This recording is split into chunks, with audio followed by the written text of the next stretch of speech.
Tujuan saya muncul ke publik ini adalah untuk menggugat masa lalu Rezky Aditya karena ada anak. Tidak menggugat masa depan Rezky maupun menggugat ke pasangannya ya, sama sekali tidak ada ke arah situ.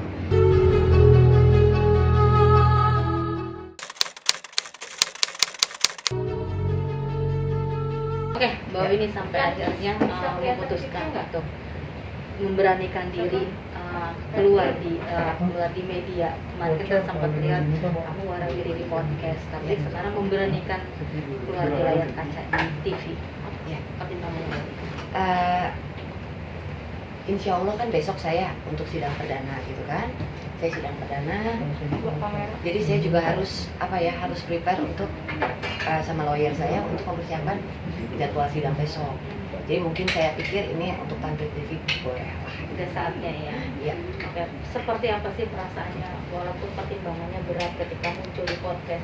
Banyak hujatan lah bisa dibilang seperti itu. Kan saya bilang bahwa yang namanya netizen itu saya anggap utusan-utusan Allah untuk mengkritik saya. Nggak apa-apa gitu.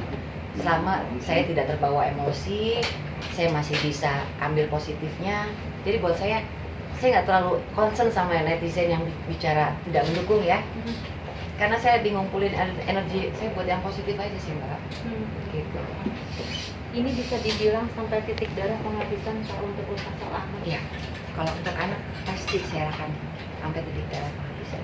Ketika membicarakan ini, bapak wajah Keke ada beban tersendiri.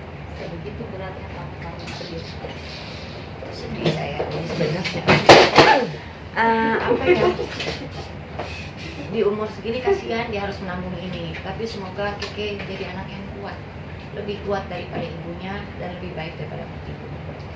Dekat cerita dan berita, justru malah Keke yang menguatkan dan yang memegang tangan. Itu Ya. di momen apa? Jadi dia lagi main handphone, dia lagi main apalah gitu ya, tiba-tiba dia deketin saya, aku salut.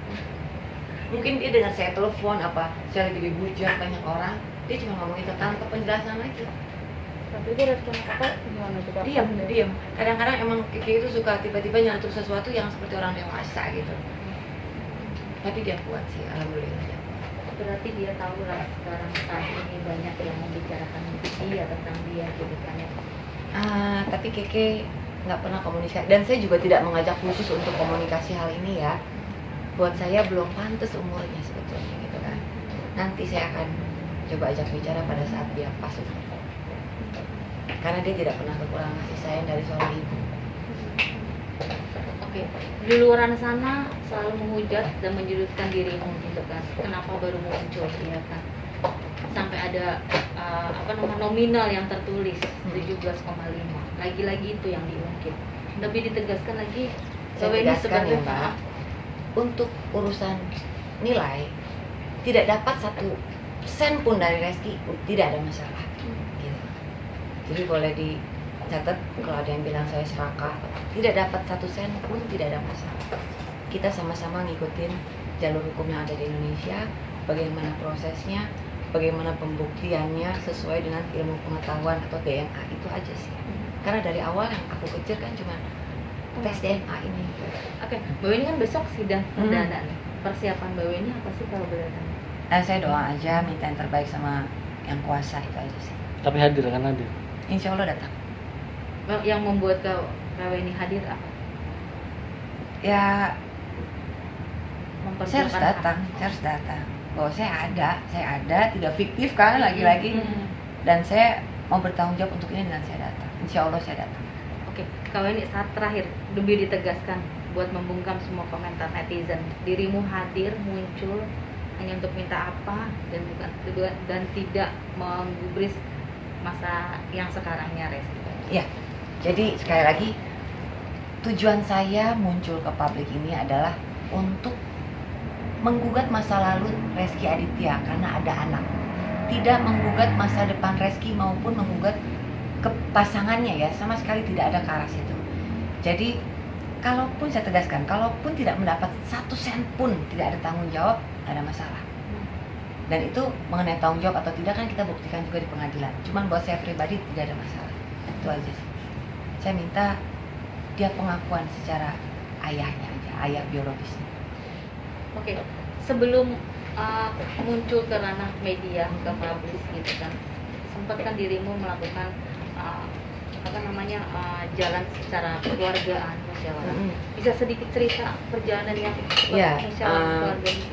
Jadi hal ini tuh sudah dilakukan selama 4-5 bulan belakangan. Dari awal itu sebelum sampai saya pakai kuasa hukum, saya itu sudah melakukan jalur kekeluargaan. Salah satunya ada kerabat saya menelpon ayahnya Reski, tapi di blok. Begitu paman saya bicara tentang saya, pamannya Weni, ayahnya langsung blok gitu. Kedua, setelah itu dicoba beberapa kali, tidak ada tanggapan yang baik. Setelah itu saya mulai bicara dengan kuasa hukum gitu. Nah, dari kuasa hukum ini akhirnya kuasa hukum mencoba jalur kekeluargaan juga. Karena kuasa hukum saya laki-laki, kan dia mencoba secara laki-laki itu laki-laki gitu loh.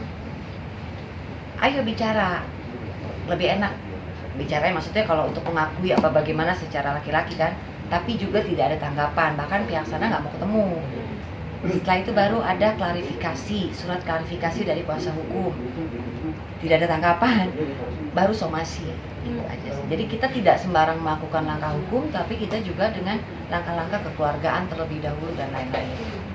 Secara hukum, artinya dirimu harus punya bukti-bukti. Betul. Apa aja sih yang bukti selain tes DNA nantinya?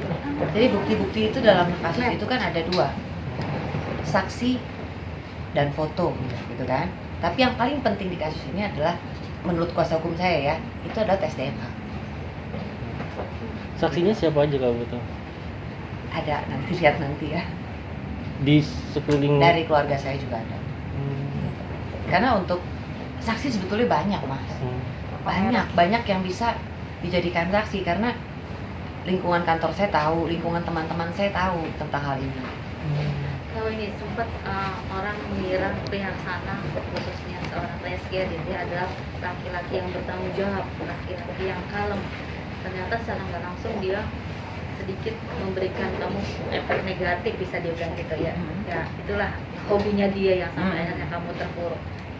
Kalau boleh jujur, ketika kamu ini mengenal sosok Reski, dia sosok yang seperti apa? Pada zaman itu kan Reski masih muda ya, masih main, tapi saya sekarang lihat kok dia lebih dewasa sih. Reski lebih dewasa, lebih bisa menjaga sikap yang saya lihat ya. Semoga untuk kasus ini dia juga bisa menanggapi dengan lebih bijak gitu aja sih. Karena saya lihat Reski banyak berubah. Mbak Dewi ini juga cerita pernah ada di titik nadir. Kenapa? Saya melakukan kesalahan, Mbak. Saya melakukan kesalahan yang saya akuin sekali ya. Saya juga merasa mungkin dari yang KK terungkap juga saya harus bisa berani, tampil untuk berani. Saya tidak seperti dulu takut untuk mengungkapkan sesuatu, takut akan kesalahan saya. Tidak, saya di sini berdiri, saya berani untuk mengakui kesalahan-kesalahan saya yang dulu, termasuk saya akan memperjuangkan hak anak saya. Itu aja. Jadi butuh keberanian sekali buat diri saya maju seperti ini. Sempat tinggal di kos-kosan juga bertiga, itu dalam kondisi kenapa? Kan waktu itu kan saya sempat yang tadi ya saya bilang saya melakukan kesalahan, ada prestasi di pekerjaan, ya akhirnya rumah pun ada diambil oleh bank gitu. Ya akhirnya saya rumah disita, anak-anak harus tinggal di kos-kosan gitu kan. Dan pihak sana tahu kok. Yang saya sesalkan gini ya, yang saya sesalkan pada waktu saya masih tinggal di rumah saya di Pondok Indah, pihak R ini sering sekali datang kan, gitu loh, beberapa kali datang, seminggu 2 kali gitu. Tapi pada saat saya terpuruk dan tinggal di kos-kosan itu, dia sama sekali tidak pernah berusaha mencari.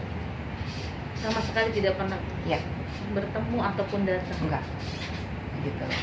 Seharusnya kalau bisa dia niat mencari kan seharusnya bisa ya. Pemirsa, demikian kabar terbaru dari dunia hiburan tanah air. Jangan lupa like, comment, dan subscribe SG Entertainment untuk menyaksikan video-video selanjutnya. Sampai jumpa.